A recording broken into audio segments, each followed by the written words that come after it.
পাহাড়ে এক ধরনের অশান্তি সৃষ্টি করা হয়েছে।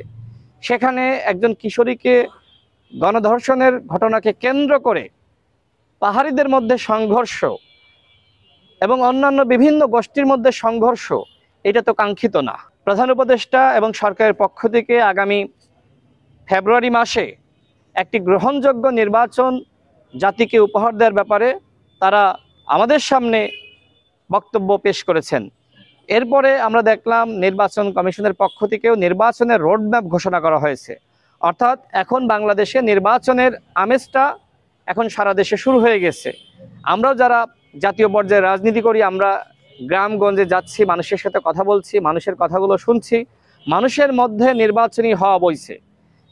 এই অবস্থায় ভারত এবং আওয়ামী লীগ মিলে নির্বাচন বানচালে চক্রান্ত করছে এবং সেই চক্রান্তের অংশ হিসেবে আমরা দেখছি যে পাহাড়ে এক ধরনের অশান্তি সৃষ্টি করা হয়েছে। সেখানে একজন কিশোরীকে গণধর্ষণের ঘটনাকে কেন্দ্র করে পাহাড়িদের মধ্যে সংঘর্ষ এবং অন্যান্য বিভিন্ন গোষ্ঠীর মধ্যে সংঘর্ষ, এটা তো কাঙ্ক্ষিত না। ওদের স্বপ্ন পূরণে পাশে থাকতে পেরে আমরা গর্বিত। এটা অনাকাঙ্ক্ষিত এবং আমরা মনে করি যে সেখানে বিভিন্ন সন্ত্রাসী গোষ্ঠী তাদেরকে অর্থ এবং অস্ত্র দিয়ে সহযোগিতা করছে ভারত। ভারত চায় বাংলাদেশ যাতে কোনোভাবেই মাথা উঁচু করে দাঁড়াতে না পারে।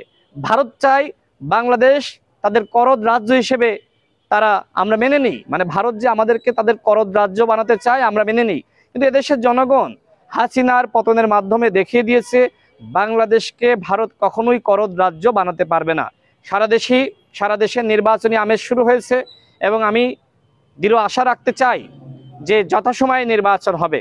ফেব্রুয়ারি মাসে যারা নির্বাচন বানচালে চক্রান্ত করবে, জনগণ তাদের দাঁত ভাঙা জবাব দিবে। দেখেন, আমাদের ভিতরে আসলে দাবির পার্থক্য থাকতে পারে। আমরা যেহেতু ভিন্ন দল করি, বিএনপির দাবি একরকম হতে পারে, গণ অধিকার পরিষদের দাবি অন্যরকম হতে পারে, জামাতের দাবি আর একরকম হতে পারে। কিন্তু এই মুহূর্তে আসলে নতুন নতুন দাবি নিয়ে যদি আমরা সামনে হাজির হই, আন্দোলন করি, তো সেক্ষেত্রে কিন্তু আসলে জনগণ বিভ্রান্ত হবে।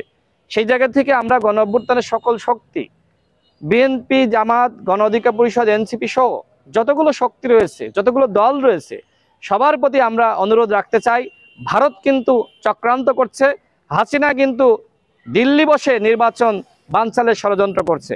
সুতরাং এই মুহূর্তে নির্বাচনের আগে বিভিন্ন দাবি সামনে হাজির করে আমরা কি আসলে আন্দোলনে যুক্ত হব? আন্দোলনটা কার বিরুদ্ধে? ডক্টর মোহাম্মদ ইউনূসের বিরুদ্ধে?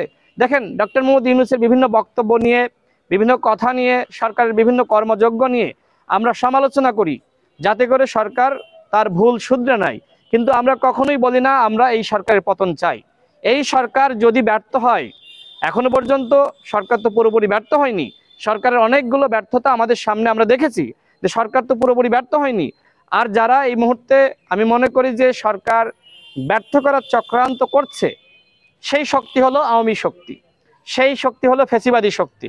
সুতরাং ফ্যাসিবাদ বিরোধী যে ঐক্য আমাদের ভিতরে ছিল এবং আমরা যারা হাসিনার পতন ঘটিয়েছি, সবার প্রতি আমাদের দল গণ অধিকার পরিষদের পক্ষ থেকে আহ্বান থাকবে যে আপনারা সবাই একতাবদ্ধ থাকুন।